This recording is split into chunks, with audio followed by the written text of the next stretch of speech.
voy a iniciar el tema del texto instructivo. Voy a empezar leyéndoles un mini cuento de Julio Cortázar que se llama Instrucciones para llorar. Dejando de lado los motivos, atengámonos a la manera correcta de llorar, entendiendo por esto un llanto que no ingrese en el escándalo, ni que insulte a la sonrisa, con su paralela y torpe semejanza. El llanto medio u ordinario consiste en una contracción general del rostro y un sonido espasmódico acompañado de lágrimas y mocos. Estos últimos al final, pues el llanto se acaba en el momento en que uno se suena enérgicamente.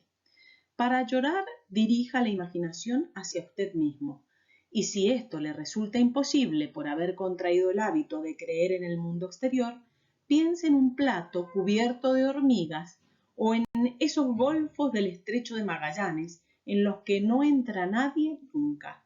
Llegado el llanto, se tapará con decoro el rostro usando ambas manos con la palma hacia adentro. Los niños llorarán con la manga del saco contra su cara y de preferencia en un rincón del cuarto. La duración media del llanto, 3 minutos. Bueno, yo les quise presentar este texto de Julio Cortázar, que es un famosísimo escritor argentino que murió en 1984, pero que tiene fama internacional. Un poco le escribió este texto como en tono humorístico, ¿no? Para reírse junto con sus lectores. Lo que yo quiero hacerles ver a ustedes es que el autor presenta estas instrucciones con el fin de dar cómicamente a entender que para llorar deben seguirse algunos pasos y debe hacerse de una manera determinada. Y esto es precisamente lo que son los textos instructivos. Los textos instructivos son aquellos que nos indican la manera cómo debe hacerse algo, los pasos a seguir, por ejemplo, para jugar un determinado deporte o cómo realizar una torta, una receta, o cómo debemos comportarnos en un lugar determinado. Entonces, alguien escribe o alguien produce un texto instructivo para que quien lo lee o quien lo escucha sepa cómo debe proceder. Bien. Ahora veremos distintos tipos de textos instructivos, dependiendo la necesidad que tengan los que lo producen, ¿no es cierto?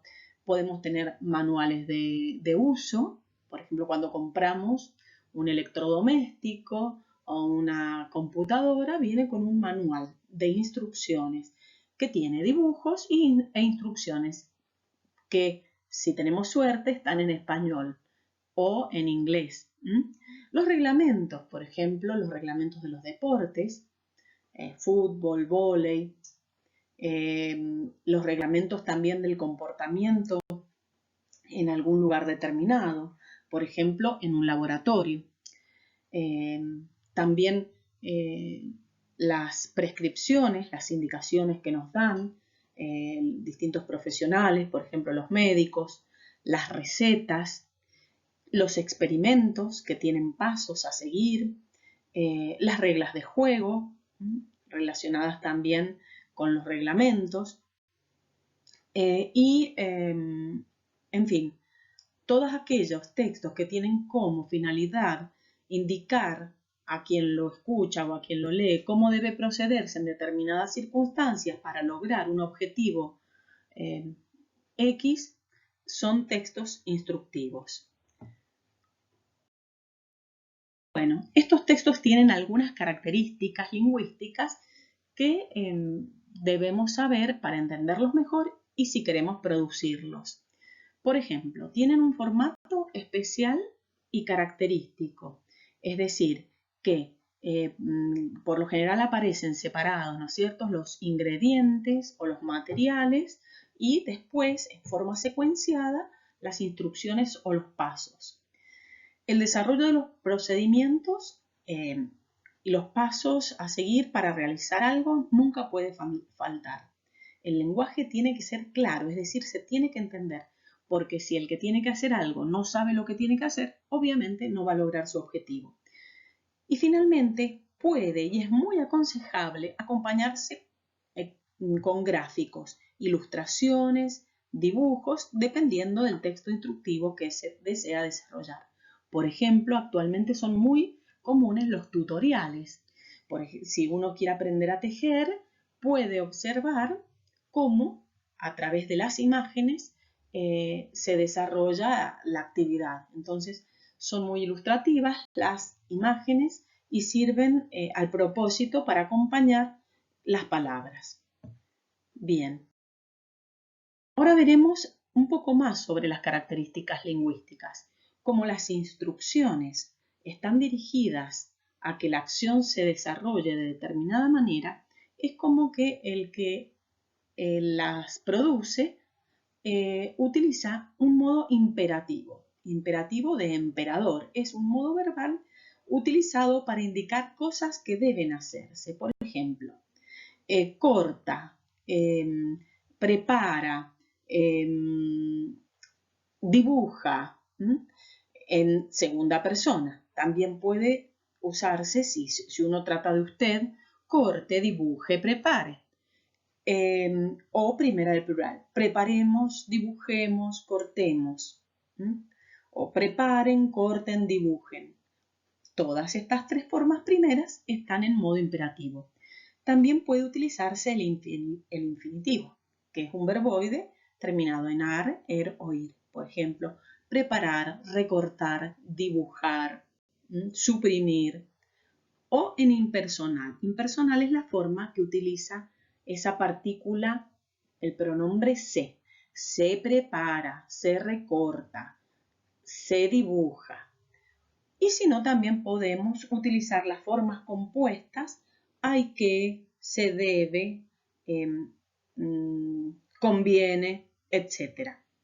Bien, con respecto a esto, lo importante es que una vez que nosotros elegimos para producir un texto una de estas formas, es decir, el imperativo en segunda, el imperativo en primera, el infinitivo o el impersonal, debemos continuar en esa misma forma verbal a lo largo de toda la instrucción. Bien, acá tenemos un gráfico de la estructura del texto instructivo. Como ustedes ven, consta de un título, la lista de los materiales o los ingredientes, las instrucciones o pasos a seguir, que en este caso están con números, pero podrían estar con letras, y las ilustraciones. Pueden intercalarse las instrucciones y las ilustraciones. También en los materiales puede acompañarse de imágenes. Esta estructura fundamentalmente está indicada para el caso de las recetas o de las instrucciones para realizar alguna actividad manual.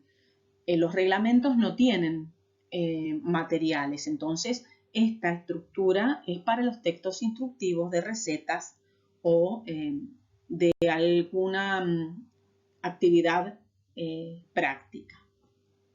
Bien, vemos acá un ejemplo de instrucción muy actual, el procedimiento de lavado de manos. Fíjense ustedes que utiliza la forma del imperativo, humedezca, y utiliza el usted, ¿no es cierto? Humedezca, no podría decir humedecer y después deposite y después se frotan enérgicamente, ¿no es cierto? Decimos humedezca, deposite, frótelas, o si no, humedecer, depositar, frotarlas. ¿Se entiende?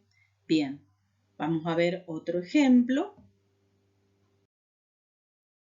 Bueno, y finalmente he elegido este texto instructivo, que es el reglamento de laboratorio, en el cual ustedes observan el uso del modo imperativo, también usa siempre la bata de laboratorio, el guardapolvo, y se mezclan entonces intercaladamente la imagen arriba y la explicación o la instrucción como un epígrafe que explica esa imagen en la parte inferior, siguiendo la secuencia para que el reglamento sea coherente y se entienda.